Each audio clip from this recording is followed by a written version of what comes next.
AEW Redemption was this weekend, and we just had ourselves the go-home show from Dynamite. And so I figure let's do a prediction video from a guy who's still kind of learning the ropes of AEW and kind of go over Dynamite as well. Kind of maybe like a 65% review of Dynamite. So I'm not gonna lie, from my perspective, AEW Redemption kind of feels like a stopgap, a filler PLE pay-per-view. It feels that way. It just does. And that's not necessarily a bad thing. Pay-per-views are a thing. However, I think a lot of the problem here stems from the fact that MJF maybe was the original plan with Kenny Omega, and we had to move that earlier because of an injury or something. And, nothing you can do about that. But it does seem apparent that Kenny versus MJF was the original plan. Heck, I'm super impressed if that was the case, with MJF still willing to go out and put on a banger two weeks ago with Kenny Omega. The guy's injured. He's like, I'm too injured for a pay-per-view, so let's just do the match tomorrow. So that's pretty cool. That's pretty cool on MJF's part that he would do something like that. The benefit, though, is that the Jet, well, he was inserted into the main event. Now, I feel it should have been Jon Moxley instead of the Jet. And when I say that, people are like, well, why do you hate the Jet? It's not that I hate the Jet. I just feel like Jon Moxley, storyline-wise, would have made more sense. But that said, there are benefits because now the Jet gets that main event rub, and we get to put some, some good karma on the guy for a future main event run. Sometimes you got to introduce them to the main event without giving them the title right away. Spoiler alert, he's not going to win.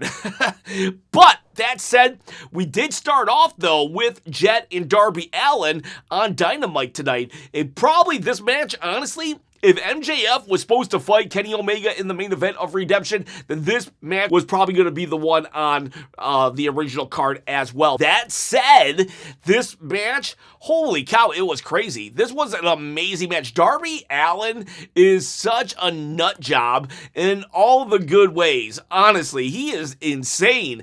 He's doing leaps. I don't even know. I highly recommend this match. And I'm not saying that, it takes two to tango. And the Jet did a great job here as well. There's one time where he kind of did a slingshot, but Darby Allin was under the steps too, and I just never seen it. There was three things I had never seen before in a match happened in this match, so I was thoroughly enjoyed. Darby Allin is he's so crazy. He's so crazy. And I don't know how to put my finger on it, but he definitely has that it factor. He's kind of a smaller guy, but he's still believable that he can pull these wins off just by pure grit, determination. The guy's gonna somehow do it, and so I absolutely love this match. Now, I do feel that Darby Allin and the Jet probably should have had a pay-per-view blow-off since, the Jet attacked Darby after he lost his title. But I do understand that we had to kind of move some pieces around to make this happen. He didn't win clean, but he won without help. And that will then set up the Don Callis family coming out and Kyle Fletcher and the Jet kind of going at it about how the Jet, he doesn't need help. And Kyle's like, yeah, well, I don't need help either. Which is, why is Kyle Fletcher feuding with everybody in the Don Callis family? He feuded with Shikeshta. I'm sorry, I don't see that guy so often that I'm starting to forget how to pronounce his name. And then now he's feuding with the Jet. Was he feuding with Andrade too? It's the Don Callis family is the NWO right before they broke off into the Wolfpack. It seems like it's starting to collapse in on itself without breaking at the same time. It's there's a strong unit within the Don Callis family, but there's other parts that are just very chaotic. Yeah, Kyle Fletcher, Andrade just left, the Jet, what's the other guy? Oh, the guy that says the B word all the time, Okada. It's like, these guys are just on the verge of going at it. Kyle Fletcher does win his match. I forget who he was fighting last night. The character that I'm really enjoying right now in AEW, so MJF is probably my top guy. Darby Allin has skyrocketed to the top as well. And Tekla, I think she is just so hilarious. She's a nut job too, but in a different way than Darby Allin. Darby Allin will kill you with his body, and Tekla will kill you with that like crazy, insane mind of hers. And I just like her and Willow Nightingale. I know Willow Nightingale is the babyface here, and she has a real good connection with the crowd, but I never really saw a Willow, so like I have not connected with Willow, and I'm just like, I'm rooting for Tekla. I want Tekla versus Mercedes Moné. Not gonna happen. I mean, maybe a triple threat, I don't know. But yeah, I appreciated the interview that Mick Foley gave. I'm not sure if I really like Mick Foley as an interviewer. It seems like, I don't know. I think I would probably prefer him somewhere else, but as of right now, it's always nice to see Mick Foley. Fun fact, he actually put me in the mandible claw in the Joe Louis Arena bathroom. I like Jon Moxley, the Jon Moxley, Will Ospreay, and Omega stuff. So in the beginning of the show, you have Will Ospreay and Omega kind of like, teasing each other, ribbing each other, like, oh yeah, if you get tired, tag me in, because they're gonna have a 6-man later with Jon Moxley as their partner. And then Kenny's like, yeah, well, if your neck starts hurting, tag me in. And then Jon Moxley comes in and he's like, yeah, this isn't awkward at all. And then he kind of bounces. I thought that was funny. It reminded me of an interview that Jon Moxley gave one time. He was like, yeah, I actually do have comedic timing, but I regretted showing it in WWE because the moment they knew that I could do kind of comedy as like the straight man, it was like that's all they were giving me over and over again, and I hated it. He's like, I don't mind doing it every once in a while, but I don't want to do it all the time.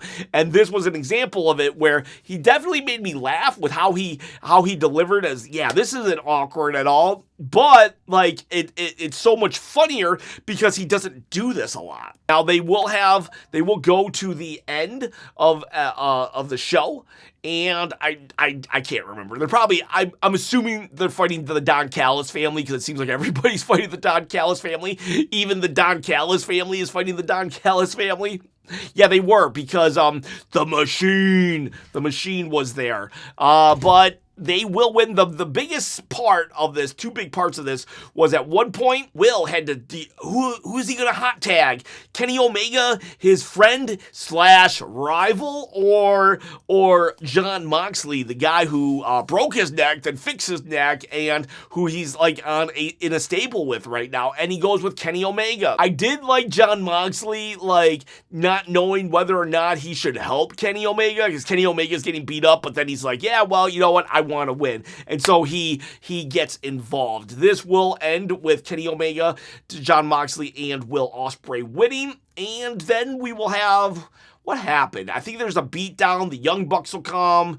It will eventually we get that accidental hit from Will Ospreay to Kenny Omega, which I liked. It's just chaos, and Kenny Omega goes to do some kind of running move, and the Jet, out of nowhere, the Jet comes, and we end the show. I think the Jet probably benefited the most out of this show leading into the pay-per-view, so that was probably a good thing, actually, from his banger of a match with Darby Allin opening the show. Gosh golly, that was a pay-per-view match. Like, that was such a good match.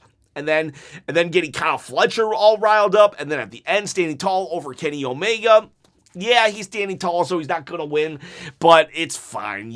Again, no one thinks. Well, I mean, maybe everybody thinks. Maybe every AEW sicko is like, Kenny, the Jet versus Will Ospreay. Maybe I'm the only one that thinks no way the Jet's going to win. So now let's predict Redemption. We've got the international title #1 contender match. It's a 6-way ladder match. This must have been built on Collision or something, because I had no idea this was happening until I literally just read this. Jack Perry versus the Beast Mortis versus Commander versus Speedball Mike Bailey versus two to be announced or determined wrestlers. So maybe we have a surprise return right there. Maybe Santo Escobar. All of the 90-day non-compete WWE wrestlers from, 90 days ago, they are eligible. But then again, I don't know if AEW fans want any more WWE guys or gals coming in. I'm going to say international title #1 contender match. I'm going to give it to Commander. Ooh, I liked Commander's match against Fletcher the other day, a minute ago. Let's give it to Jack Perry. Jack Perry said he wants the big title. The big title. I'm going to go crazy. Santo Escobar. We got the double chain match. Bang Bang Gang versus the Dogs. The Dogs. I think we're going to give it to Jay White. Even though I haven't been connected with Jay White, he's did just return, and everybody else is connecting with the guy. So yeah, the Bang Bang Gang, they win this so they can move on to maybe the main event scene. Because I can tell that Jay White is a main event player. We got the No Holds Barred match. Chris Jericho. Oh yeah, the Painmaker gimmick. The Painmaker gimmick came out on AEW Dynamite. Just a video package and stuff. I don't really understand the Painmaker gimmick. Is he Gwar? Is that what he is? Is he Gwar? But, yeah, I think Chris Jericho is going to win. That way they have a rubber match. It feels like, from everything I've heard about Chris Jericho in the last, 2 or 3 years, his feuds go a little too long. They overstay their welcome, and it's definitely overstayed its welcome for me. And so I think that trend is going to continue, and Tommaso Ciampa might win in the end, but right now, I think the Painmaker is going to win, so we can have one more match. All right, so now we got a tag team grudge match. Will Ospreay and Jon Moxley versus the Young Bucks. This must be, Will Ospreay. He's in the main event at Wembley, so they probably got to give him something to do. He's in that awkward stage where it's like, yeah, I'm about to main event the biggest show of the year, but there's a show before the biggest show of the year, so what am I supposed to do here? You know what? I bet Jon Moxley, he takes it too far. I bet they win because Jon Moxley just becomes a big old jerk, and I don't know, maybe he's making them bleed, or maybe Jon Moxley's just murdering them too much. Will Ospreay might stop him, but maybe he took a long time to stop him, and then Kenny Omega can get offended by this, and Will tries to be that guy that's like, oh no, you just don't understand. Kenny's like, dude, we've known you forever. What John did was uncalled for, and this could bring more heat. So I think that the Young Bucks losing to a really heelish Jon Moxley will add to the Will Kenny fallout that they're about to have leading into All In. So yeah, they'll win. Here, Hikaru Shida versus Maya World. I know Shida just won the title, but it seems like Maya World, they've been really, really pushing her pretty hard lately. So I'm going to go with a shock title win, Maya World. I think they're going to capitalize on the momentum that she built. I think she kind of came out of nowhere in the Owen Hart tournament. So yes, she was runner-up, but then she wins a belt here. I think it's just bad timing for Shida, and Maya World's they're going to capitalize. We got the national championship, Mark Davis versus Andrade El Idolo.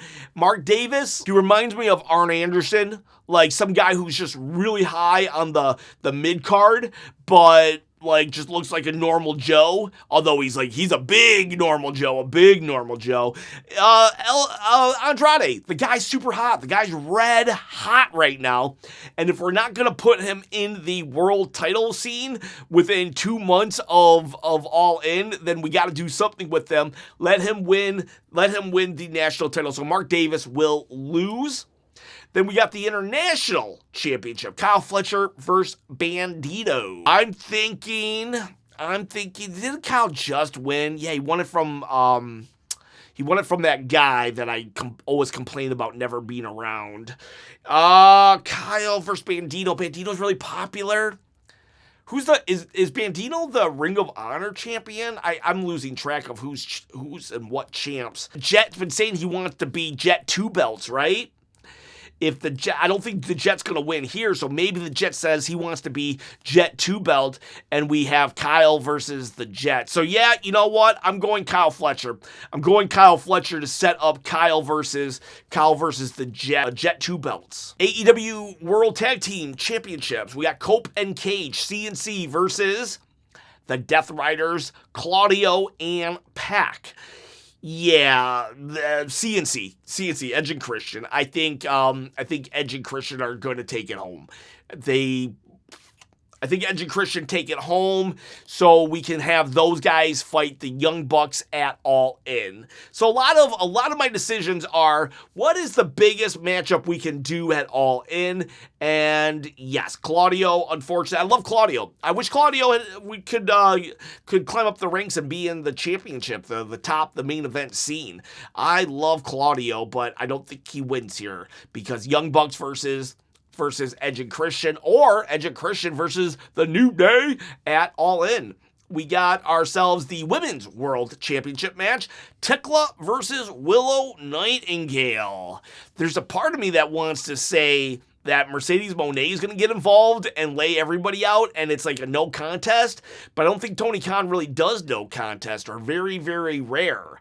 So I'm thinking Willow Nightingale's going to win. I think Willow Nightingale's going to win. It just feels like she is the crowd darling. If I could pick, I'd do Tekla, but I do understand letting the babyface win. So yes, unless they want Mercedes Moné to be a babyface.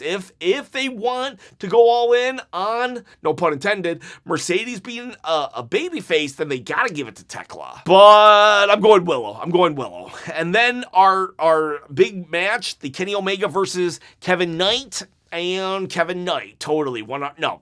Kenny Omega. Kenny Omega's going to win this. No shade on Kevin Knight. It's just not going to happen. It's Kenny versus Will at All In. This is the main event rub for the Jet. Let's make the most of it. And that is your Redemption's predictions. Please let me know in the comments below if you are liking my AEW content still.